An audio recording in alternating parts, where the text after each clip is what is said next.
Merci Michel. Bonjour à tous. Bonsoir. Nous avons pris un peu de retard, donc nous allons essayer de concentrer nos propos respectifs.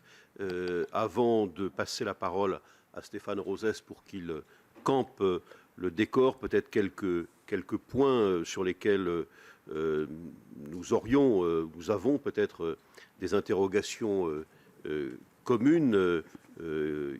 Nous ici réunis aujourd'hui autour de la question de l'Europe, la manière dont elle nous interroge aujourd'hui, peut-être sur le fait que nous référant à l'actualité récente et à des élections qui se sont déroulées et en Suède et en Italie, est-ce que cette Europe qui a été construite sur les décombres du totalitarisme est en mesure de nous en préserver à nouveau? De quelle manière peut-elle endiguer ces phénomènes?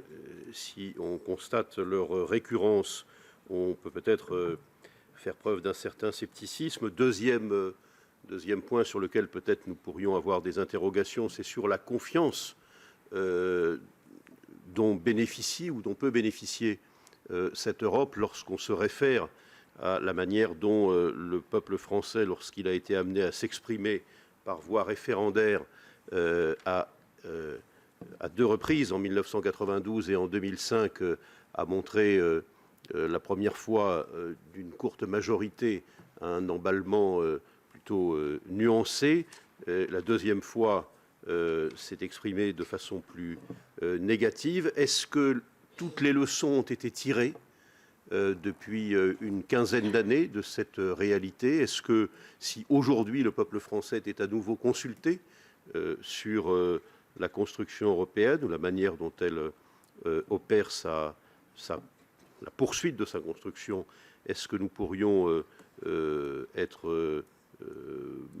espérer, imaginer autre chose? Et puis, dernier point, Unité laïque, comme d'autres associations ici réunies, associations amies avec lesquelles nous travaillons, lorsqu'on pense à l'Europe, peut-être avons-nous en mémoire ou en référence plutôt les lumières du XVIIIe siècle que le traité de Rome ou le traité sur le charbon et l'acier ou le traité constitutionnel européen.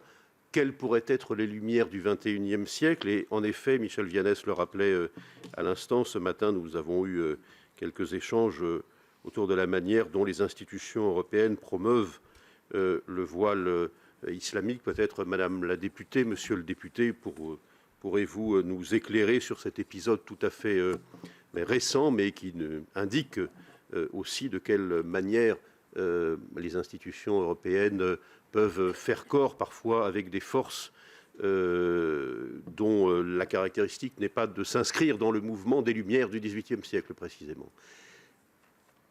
Voilà, j'ai trop parlé, donc la parole est à Stéphane Rosès. Stéphane, vous avez la parole.